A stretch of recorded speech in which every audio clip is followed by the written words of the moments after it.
Hello students and welcome back. Today we are here with the second topic of your chapter, the rise of nationalism in Europe, and today we are going to see how the French Revolution brought the idea of nation in the entire Europe. France, as you all know, was also a monarchy where the king's rule was established. So people do not want that the king should rule anymore, and they believed that the nation's destiny is shaped by the people of the country. Hence, now the France should not be any more monarchy, but it should take a form of democracy. So, the French Revolution, which started in 1789, was the first expression of nationalism in Europe. Before that, there was no other country in the entire Europe which fought for their nationality. Secondly, the demand of the people was to abolish the monarchy form of government and to bring about democracy in their country. So, the people of the nation of France protested to get democracy and the monarchy should be removed. So, after their protest, they were succeeded and finally there was democracy in France, not monarchy. So, the first feature of democracy is that there should be a common sense of identity in everyone. There should be no discrimination on the basis of whatever things were happening there. As we all know that the French society was divided into three categories: nobles, clergies and the third group of people, where only the third group of people were supposed to pay the taxes, whereas the above two cases of the people, they do not pay any tax but enjoyed their birthrights. Okay, so what happens, what steps were taken in order to establish a common identity in the France? See, first was the formation of the National Assembly. The National Assembly was formed where the general was elected. That general was the one who used to make laws and do other things. Second, what happened? French was made the official language. See, language plays a very important role in the formation of nation.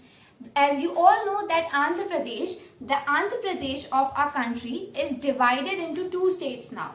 One is Andhra and other is Telangana. It is on the basis of language only the state has been divided. And we can see in n number of cases in the entire world where the division has taken place on the basis of language. So language plays a very important role in the formation of nation and identity formation.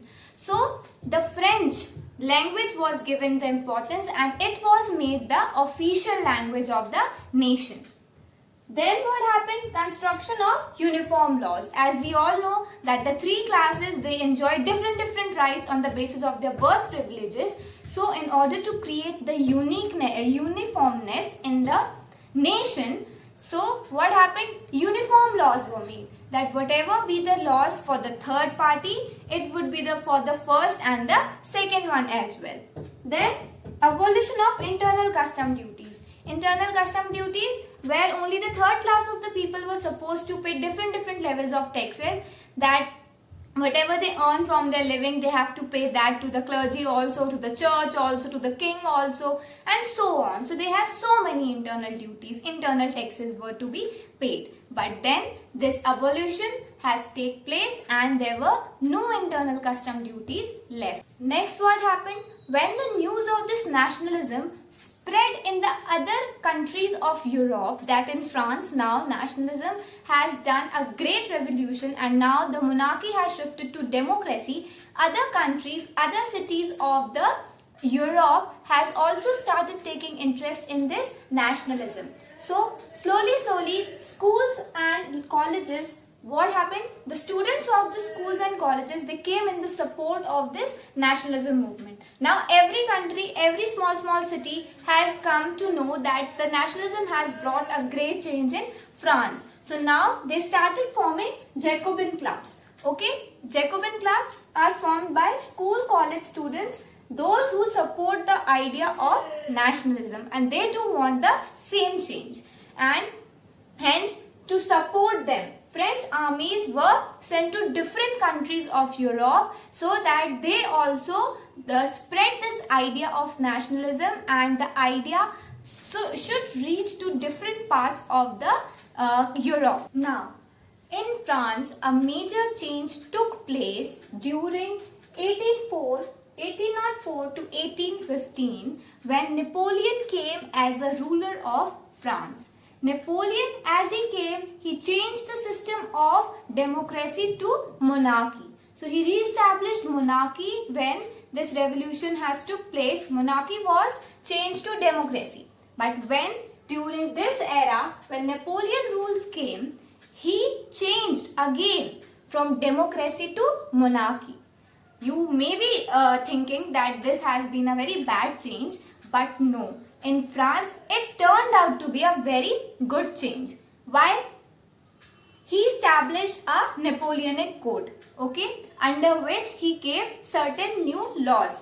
First was the equality before law. As you all know that there was no equality before the democracy, but after the revolution, democracy brought some equality, but it was not sufficient. So Napoleon brought the equality before law, means every citizen, irrespective of any class, was equal before the law.